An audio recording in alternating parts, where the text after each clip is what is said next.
a look at just holding on the lead and waiting for Kagendra to make the mistakes.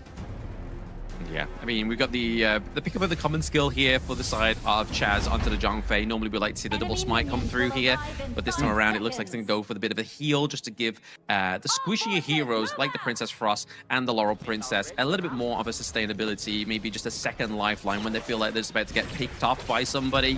Drop that heal, they're then back to sort of like a very safe health bar to get out of there. But this is game number 1 between Kagendra and Blacklist International. It is the knockout stage, so somebody is going to go home. Yeah, unfortunate, but this is the price of the start of lap number 1 for 2026 HOK. Chaz here has got information for the team on the side of Blacklist that, hey, they've started on the Crimson buff for phase 2. So this is going to be useful. I want to see what Blacklist does with this particular piece of information and how the rotations will go from here. I mean, it seems to be a bit of contention into their own jungle here, into the Blacklist, right? You can see the rotation from Senko is going to go and try and meet Dragon and Shami into the top side of the map here, and still at the same time just trying to procure their own resources here. That does go over to Golden Kite, so they're not going to be at the behest of Kagendra stealing away these small minor victories into the early game. Because that's really what matters, right? Is if they're able to get enough of these small camps, it all surmises into a bigger victory for Kagendra. Especially when you're playing at high level, right? Because people know what the extent of the risk-taking is, and every minor win, like you said, accumulates in total, and suddenly you're ahead by 1,000 gold, 5,000 gold, and maybe even 10.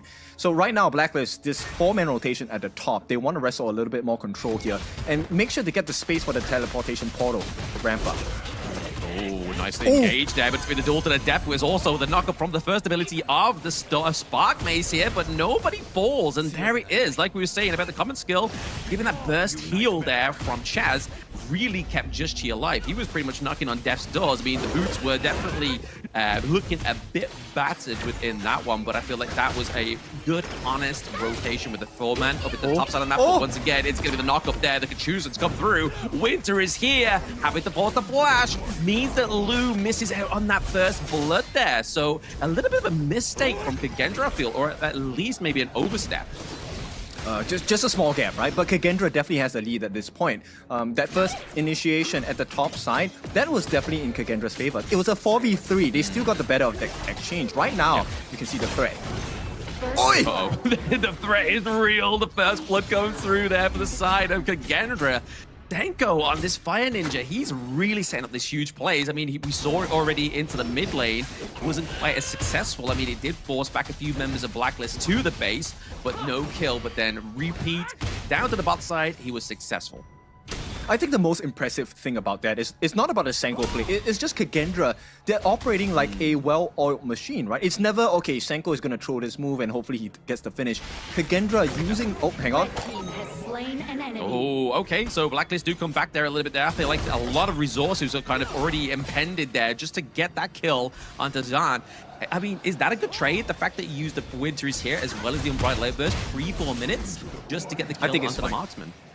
I really think it's fine, right? Because it's Zan, the farm laner. He needs time, right? We know that both Golden Kite and Zan, they're very farm reliant. So if you're able to drag that time for a little bit, it's going to be beneficial for you. Right now, if Dragon gets the freeze of his life, this is over. Oh, just try to put it down onto the Masashi there. So I think that's a good play, right? Obviously not put it onto Lu, because if they put it onto Lu, Facia comes through, potentially gets a pick up there onto the side of Blacklist. So really trying to get that Frigid Prison onto the Masashi. I feel like it was a really good call there and a bit of a deterrent that kept Blacklist into that nosedive. This will be the most honest fight at this 4-minute mark, right? Because everyone has their ulties, and you know, common spells are all up with the exception of Senko here. Yeah, this could be a brutal or at least a good steal here. Obviously, no double smite come through. It is actually going to be taken by Blacklist. So Chaz doesn't even have the smite. He gets the neutral objective, but may pay with his life here. He does have the Unbridled Outburst up, so he's able to phase check these bushes and stay alive. Can't say the same here for Dragon. He has to get a bit safer.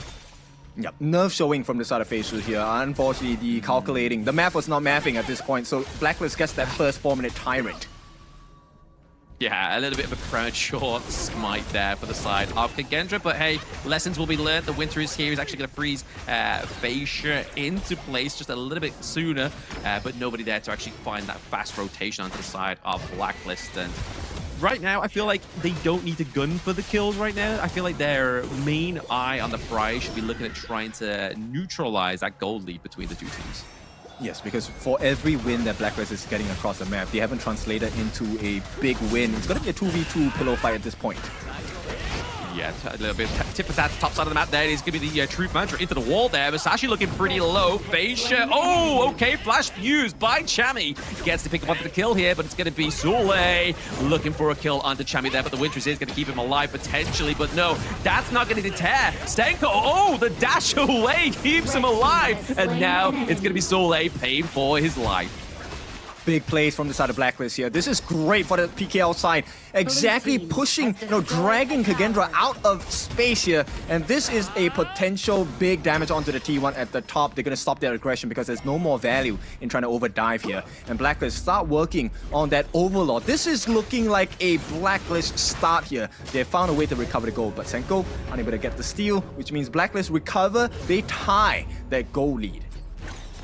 Recover the gold. I mean, the fact is they got the T1 down to the bottom side of the map there, so I feel like Kagendra is still playing a bit more better version of the macro here, and obviously you can see that the damage has already been dealt to the T1 into the mid lane, which is obviously irreparable, right? That's not going to come back. So the pressure being created here for Kagendra into the lanes is something that I feel like Blacklist might need to check. The macro game, right? We talked about this. This new Kagendra knows how to play a better macro game than before. Right now, Saule meeting the first 4 members of Blacklist here because Chami 1 is far away. They don't know this, but they know that he's not on the map. So they need to be really careful for Kagendra. Yeah, got to watch out for that Truth Mantra. A good setup for that, at least connecting onto 2 of the side of Kagendra could be huge here. The Bridal Airburst does catch on the Feisha. Beautiful display there. Stampede does come through, locks him into place with the Winter is here. It's going to really stop that team fight taking place into the favor of Kagendra. So again, another good use of these ultimates here. Good control into these team fights. Blacklist is showing. Oh, they get the catch though. Yeah, they do get the catch. Unfortunately for the side of Golden Kite, he does get taken down, but he's able to get that T1. Like we were saying, we need to start neutralizing that priority that Kagendra created down to the bot side. Blacklist is just creating on the opposite side of the map here. So at least they're doing their bits, but it may be completely neutralized here as we have just Chi and Chaz just trying to defend this T1 into the top side of the map where Sule just keeping them away from these minions, and they are going to lose that T1. Yep, they can't do it. Every single time, it feels like Blacklist is, edging it out. Kagendra just come back with another macro play, and Blacklist, they cannot handle it, right? We talked about the best of both worlds for Feishu. He's tanky, he's able to deal damage, and that initial jump of the Dragon, this is something that will make Dragon really scared to show his face in teamfights because they can go on him anytime.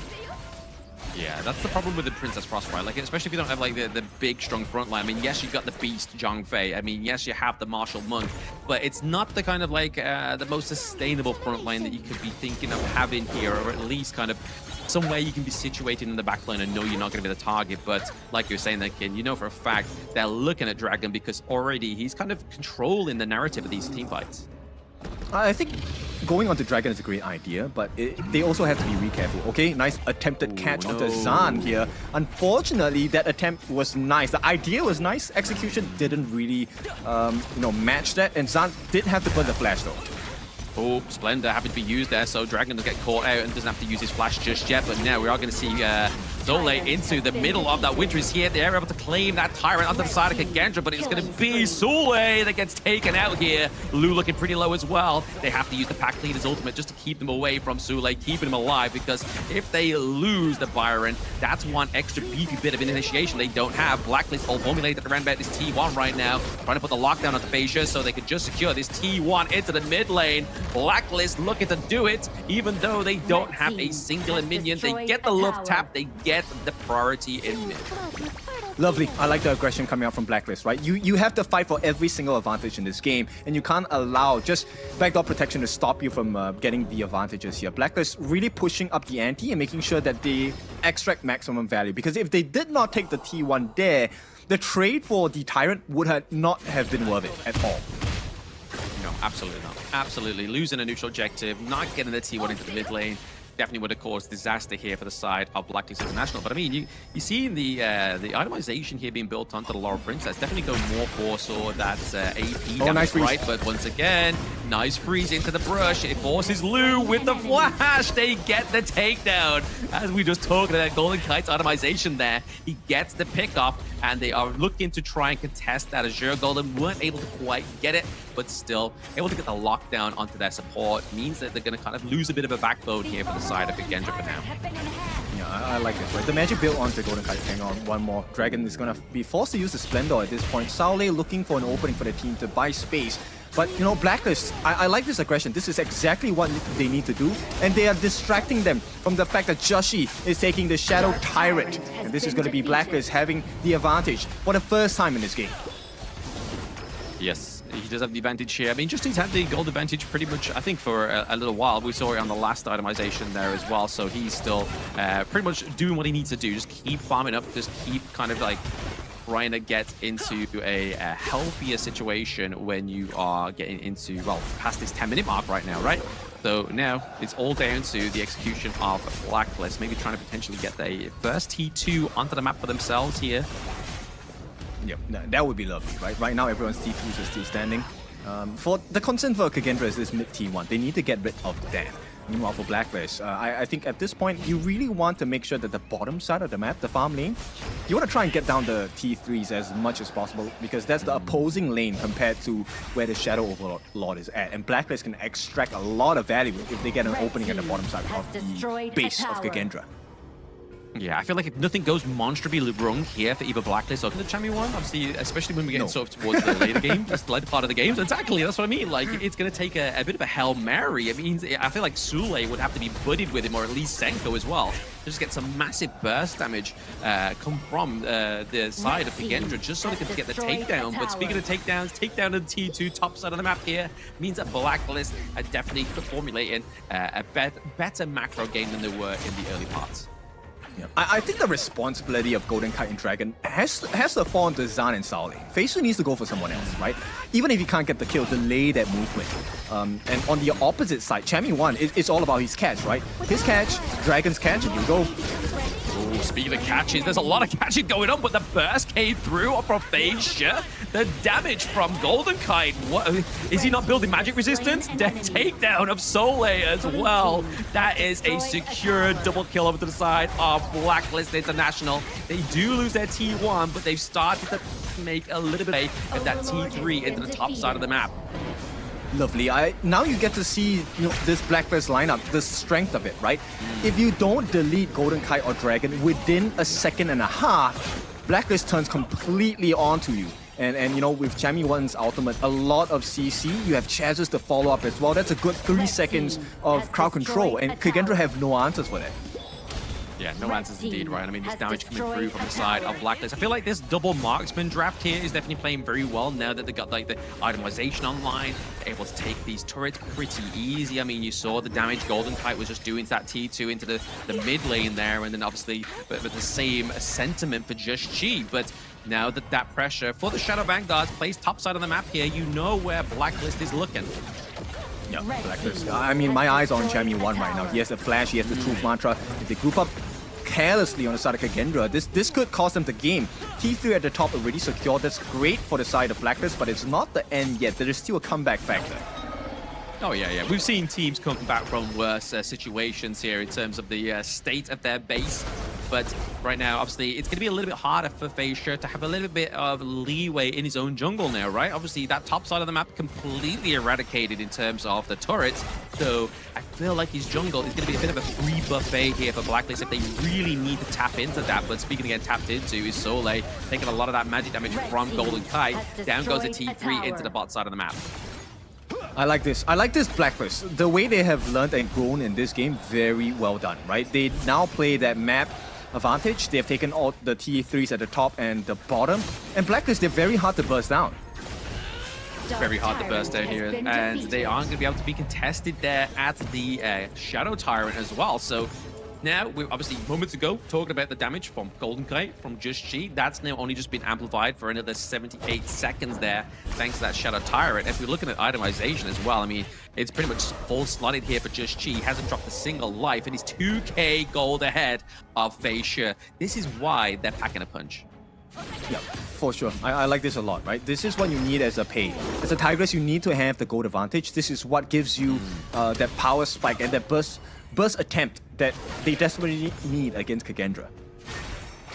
Yeah, they definitely need something, right? I mean, Zahn's not quite online yet. Just as well, he's like behind by around about 2k gold as well compared to Golden Kite. Golden Kite getting that double kill really amplified his lead there into the bot side of the map. But I feel like if a Blacklist play with their food a little bit too much here, the food being Kagendra, I think that's where problems could start to arise here, especially in terms of the damage that will then be unlocked by Zahn. To be honest, I think no matter how late game it goes, it just depends on Champion 1, right? If Champion 1 gets a catch, Blacklist wins all day. Yeah. Yeah, let's see if he does get this catch here. Obviously, the Radiance gets fall through. Obviously, the Bridal Airburst catches on as well with the nice True freeze. Mantra. Tries to get freeze there, but it's going to be the takedown off to Lu.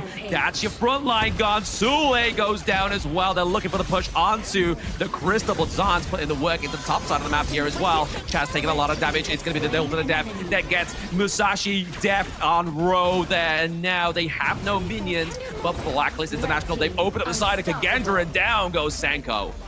Yeah, PKL strike first for this one. It's going to be painful. No way he makes it out. And Zahn will be taken down. Ooh, it's a team ace and a base wipe. Blacklist with the 1-0. Beautiful work from the side of Blacklist.